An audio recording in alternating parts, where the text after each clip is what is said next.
Hello students, good morning to all of you. Today we will discuss the physiochemical properties of the drug molecule. Then today topic is dielectric constant. अब आपको पता होना चाहिए कि हम dielectric constant पढ़ रहे हैं तो इसका मीनिंग क्या होता है। डाई मतलब दो, है ना। इलेक्ट्रिक मतलब होता है हमारा इलेक्ट्रिक फील्ड डेवलप करना किसी के भी अंदर। सपोज जब ये जो property dielectric constant it is a physical property, ये जो प्रॉपर्टी होती है फिजिकल प्रॉपर्टी होती है।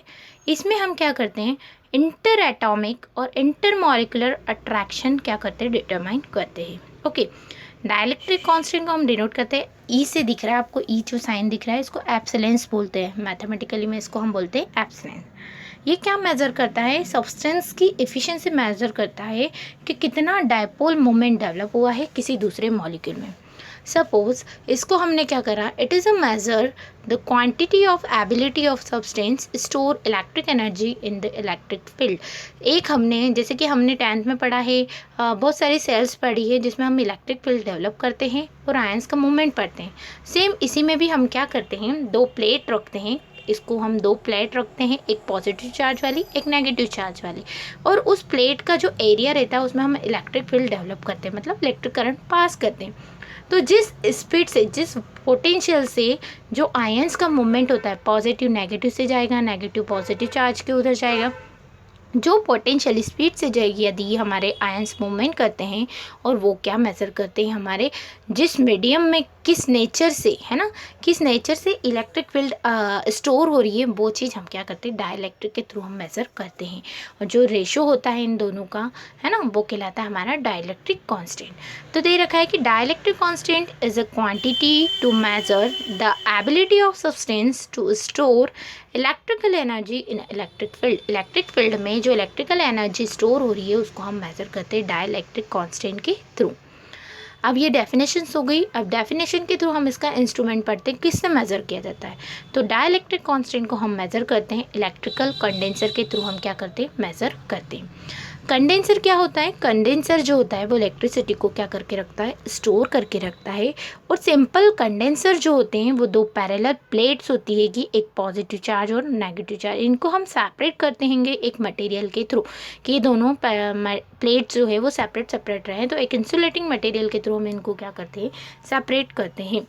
यदि पोटेंशियल, जब हम इसमें करेक्ट अप्लाई करते हैं तो जो पोटेंशियल डिफरेंस इनके बीच में, प्लेट के बीच में होता है, वो उन पर डिपेंड करता है कि किस नेचर का जो हमारा प्लेट है, किस नेचर का जो इलेक्ट्रिक फील्ड है, उसके ऊपर डिपेंड करता है कि हमारी इलेक्ट्रिसिटी कितनी स्टोर हो रही है। ठीक, इलेक्ट्रिसिटी कंडेंसर की डायरेक्टली प्रोपोर्शनल होती है। किसके डायरेक्टली प्रोपोर्शनल होती है, पोटेंशियल डिफरेंस, कितना हम वोल्टेज अप्लाई कर रहे हैं उसके डायरेक्टली प्रोपोर्शनल होता है। अब हम इलेक्ट्रिसिटी ऑफ कंडेंसर को डिनोट करते हैं क्यू से। वो डायरेक्टली प्रोपोर्शनल होता है पोटेंशियल डिफरेंस, पोटेंशियल को हम वी से डिनोट करते हैं। तो Q is directly proportional to we.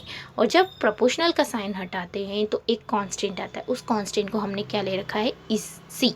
Okay, Q equals to C into V. ये जो है हमारा क्या है, पोटेंशियल डिफरेंस है। ओके, ये जो होता है सी, वेयर इज सी, सी क्या है, तो प्रोपोर्शनली कांस्टेंट है, और उसी प्रोपोर्शनल कांस्टेंट को हम बोलते हैं कैपेसिटेंस बोलते हैं। ओके, क्या बोलते हैं, कैपेसिटेंस। ये सी जो होता है इसको हमको निकालना होता है, तो Q equals to C multiply V है। सी की वैल्यू निकालना है तो वी जो है हमारे कहाँ चल जाएगा, मल्टीप्लाई में है तो इक्वल टू के इधर आएगा, तो वो वी के Q के डिवाइड में चले जाएगा वी। तो ये कैपेसिटेंस की वैल्यू होती है Q upon V. Okay, dielectric constant का एक रेशो होता है, एप्सिलॉन से डिनोट करते हैं। वो रेशो क्या होता है, capacitance of condenser with liquid upon में capacitance of condenser in vacuum. Capacitance condenser का है हमारा वैक्यूम, और कैपेसिटेंस जो कंडेंसर का है वो क्या है, लिक्विड के अंदर। इन दोनों का जो रेशो होता है वो डाइलेक्ट्रिक कांस्टेंट कहलाता है। ठीक, अब हमारे कौन कौन से फार्मास्यूटिकली कौन कौन से डाइलेक्ट्रिक कांस्टेंट एज पर रूम टेम्परेचर या 25 डिग्री सेल्सियस टेम्परेचर पे कौन कौन से हमारे लिक्विड का डाइलेक्ट्रिक कांस्टेंट हम मेज़र करते हैं, जो एज पर आईपी हमारा फाइनली दे रखा है, उसको हम कोई चेंजेस नहीं करते। वाटर का डाइलेक्ट्रिक कांस्टेंट 78.50 होता है, बेंजीन का 2.27 होता है, कार्बन टेट्राक्लोराइड के 2.23 इलेक्ट्रिक कांस्टेंट होता है। ठीक है, तो ये एक जनरल हमारा एज पर आईपी पे हमारा जो फिक्स है वो हमने इसमें डिस्कस किया। नेक्स्ट वन है एप्लीकेशंस। एप्लीकेशंस कौन कौन सी कहाँ कहाँ हम यूज़ करते हैं डाइलेक्ट्रिक कांस्टेंट को। तो dielectric constant is use to measure the polarity of solvent. हम पोलैरिटी पता करते हैं, पोलैरिटी दैट मीन्स H+ और OH- आयंस में डिसोसिएट हो जाना, तो हम सॉल्वेंट की पोलैरिटी के लिए मेजर करते हैं। Second one is a drug either non polar और सेमी पोलर। नॉन पोलर और सेमी पोलर का मतलब होता है नॉन पोलर जिसमें H+ और OH- नेगेटिव आयंस में ना टूटे। ठीक है, तो ऐसे जो कंपाउंड्स होते हैं, ऐसे जो सॉल्वेंट्स होते हैं वो नॉन पोलर्स कहलाते हैं, और सेमी पोलर जिसका नेचर दोनों टाइप का हो। ठीक है, पोलर नेचर और नॉन पोलर दोनों टाइप का नेचर हो। जब नॉन पोलर मॉलिक्यूल को हम पानी में ऐड करेंगे, नॉन पोलर मतलब ऑयल वगैरह, वेजिटेबल ऑयल से या किसी भी टाइप का ऑयल, यदि उनको हम क्या करेंगे पानी में ऐड करेंगे तो उनका जो डाइपोलर वाटर मॉलिक्यूल इंड्यूस करेगा, एक पार्शियली चार्ज प्रोड्यूस करेगा, पॉजिटिव और नेगेटिव। हो सकता है यदि सेम चार्ज होंगे तो रिपेल करेंगे, और यदि अपोजिट चार्ज होंगे तो वो क्या कर जाएंगे, अट्रैक्ट कर जाएंगे। तो इस तरीके से हम डाइलेक्ट्रिक कांस्टेंट को क्या करते हैं, मेजर करते हैं किसी भी ड्रग मॉलिक्यूल को। तो हमने ये डिस्कस किया, आपको क्लियर हुआ क्या चीज़ें, डाइलेक्ट्रिक कांस्टेंट क्या होता है, किस इंस्ट्रूमेंट से मेजर करते हो, कौन कौन सी फाइनली फार्मास्यूटिकल एप्लीकेशन है। यहाँ हमारा डाइलेक्ट्रिक कांस्टेंट प्रॉपर्टी जो है वो कंप्लीट हुई। Next property we will start the dissociation constant. आपको दिख रहा है इस पेज पे डिसोसिएशन कांस्टेंट, डिसोसिएट होना मतलब टूटना, है ना। तो डिसोसिएशन कांस्टेंट को हम बोलते हैं आयोनाइजेशन कांस्टेंट भी बोलते हैं। Dissociation constant is also known as ionisation constant.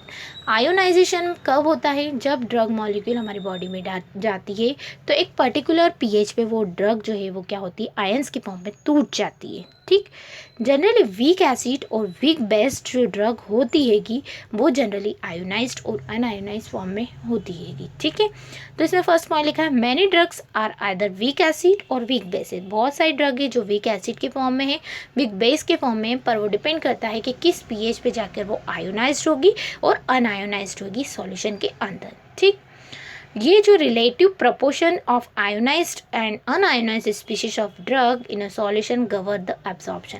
यदि ड्रग आयोनाइज्ड हुई या अनआयोनाइज्ड होगी तो ही वो एब्जॉर्प्शन करेगी बॉडी के अंदर, और यदि नहीं हुई तो वो बॉडी के अंदर क्या नहीं करेगी, एब्जॉर्प्शन नहीं करेगी।